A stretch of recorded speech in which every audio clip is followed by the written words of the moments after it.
Aproveitando aqui para desmitificar outras polêmicas, né? Então vamos agachamento e levantamento terra. Problema na coluna, hérnia de disco, são contraindicações para agachar, para fazer levantamento terra? Ou não, pelo contrário? Vamos lá. Para responder isso, nenhuma das respostas que você está me pedindo são respostas simples, né? Mas então vamos lá. Ainda bem que o podcast ele é livre, né? Tá livre. Pode ficar aqui até as 4 horas da manhã. O que acontece? Quando a gente fala em termos de hérnia de disco, a coisa mais importante é você, mais uma vez, entender por que esse paciente herniou o disco. Então, uma hérnia de disco, na imensa maioria das vezes, acontece por uma demanda anormal do disco, uma sobrecarga anormal do disco. Esse disco vai sendo sobrecarregado de forma anormal, inflama, desestrutura, desidrata, até que ele rompe a sua estrutura externa, que é o anel fibroso, e hernia o conteúdo dele, que é o núcleo pulposo. Sai que nem uma gelatina de dentro do disco. Só para esclarecer, quando é abaulamento, não extravasou o núcleo pulposo. A questão do abaulamento também é uma outra questão. Abaulamento, protusão, herniação, isso aí às vezes depende até do radiologista, tá? Existem critérios para dizer que uma coisa é abaulamento, protusão, o abaulamento de uma forma geral é simplesmente uma barriga pequena que o disco fez. A gente dá ali no sinal, no início, na desidratação, e ele está perdendo a forma, mas realmente ele ainda não herniou, não fez uma extrusão do disco, tá? Mas existem limites muito tênues entre você dizer, herniou, não herniou, é uma protusão grande ou não é, enfim. Esse não é o caso. Mas o fato é, esse disco está desestruturado. Aconteceu alguma coisa com o disco biomecanicamente que solicitou ele de forma normal. Ou paciente obeso, ou paciente sedentário, ou paciente obeso sedentário, ou ele tem uma demanda altíssima. Como, por exemplo, eu citei o caso da mulher dentista que trabalha o dia inteiro com o pescoço torcido. Ela é um paciente, ela é um indivíduo que tem uma demanda funcional alta e uma posição ruim, né? Então, esse disco ele foi solicitado de uma forma normal.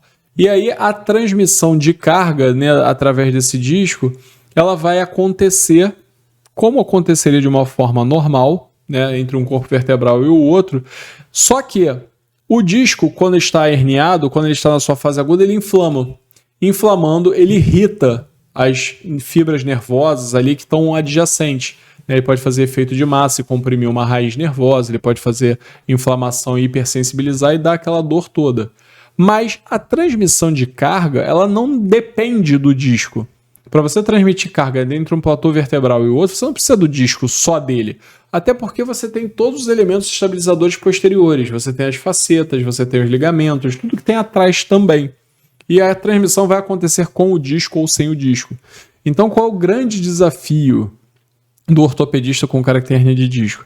É combater a inflamação, restaurando a biomecânica. Então, você volta a dar uma biomecânica normal para esse cara, aquilo ali vai esfriar a inflamação e ele vai parar de ter dor.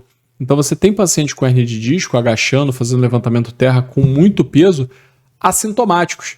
Caras que inclusive vão virar para você e falar assim, eu consigo treinar, eu consigo agachar, eu consigo fazer terra sem dor.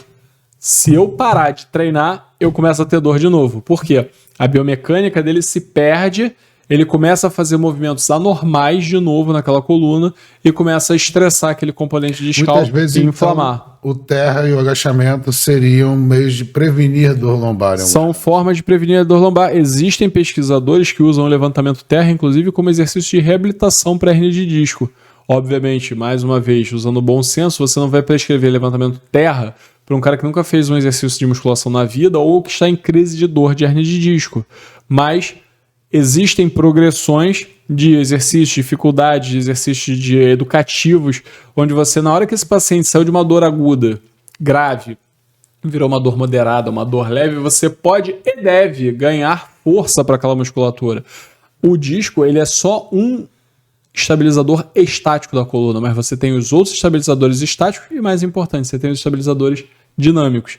Então, a gente tem um parâmetro conhecido como teste Bering-Sorensen. Teste Bering-Sorensen, uma ponte prona, né, que você vai botar o cara de barriga para baixo, fazer como se fosse uma ponte, mas na verdade ele fica fazendo extensão de tronco, ele fica preso pela bunda e fica mantendo o tronco em extensão. Um banco romano, como se fosse um banco romano, só que na horizontal. Né? Esse é um teste que a gente testa endurance, né? Manda o cara ficar na horizontal e ver quantos segundos ele aguenta.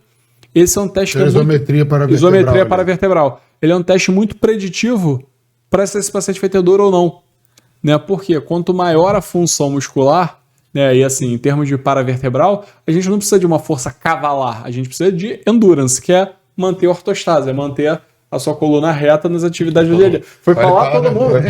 Já foi. Eu dou uma esticada aqui, né, pô? Exatamente. Cedo, pô. Nada, tô nessa postura desde que começou o podcast. Até porque tem que abaixar aqui. Né? Isso. Não, Então, é só chegar pra frente. essa aqui, musculatura ela é fundamental, o endurance para isso. Então, o agachamento, o levantamento terra, uma vez que eles são executados de forma adequada, uma vez que você não faz movimentos anormais na coluna, né? Você não perde as curvaturas. As curvaturas normais da coluna, né? Na transmissão de carga, né? Você consegue fazer esses movimentos como exercícios de reabilitação, como exercícios aí de treinamento e prevenção até de problemas na coluna. Mas independente da lesão, independente da pessoa ter dor, ter hérnia de disco ou não, já falando de movimentos anormais, aí já traz para outra polêmica. Retroversão, inclinação pélvica, né? Tem vários nomes, tilt pélvico. Não é para fazer, pode fazer, tem uma limitação para fazer. Olha só, o que acontece é o seguinte, a sua Isso coluna, durante agachamento. a transmissão de carga de um platô vertebral para o outro, ele vai tender a obedecer, tá, uma transmissão de forma concêntrica no disco se você preserva a curvatura da coluna. Então, se você tem uma curvatura da coluna preservada, um platô vertebral vai aplicar força no disco, que vai aplicar força no outro platô vertebral de forma concêntrica. O disco ele é feito para isso, ele tem um formato de barril, entre aspas, que na hora que você aplica a força no meio, a força se distribui radialmente e as fibras radiais do anel fibroso contêm aquilo ali.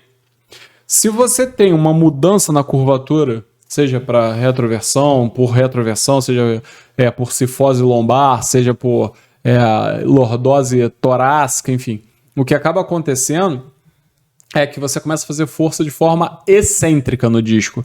Então a força que deveria ser concêntrica, do meio do disco para a periferia, ela vai acontecer mais anteriormente no disco ou posteriormente, mas provavelmente mais anteriormente no disco. Isso gera um estresse anormal do disco.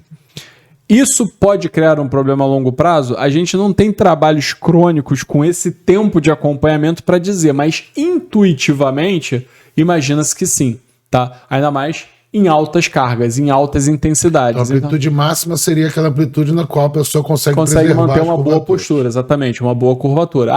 Mas assim, então o cara que faz uma retroversão pélvica, ele não pode agachar? Não é isso.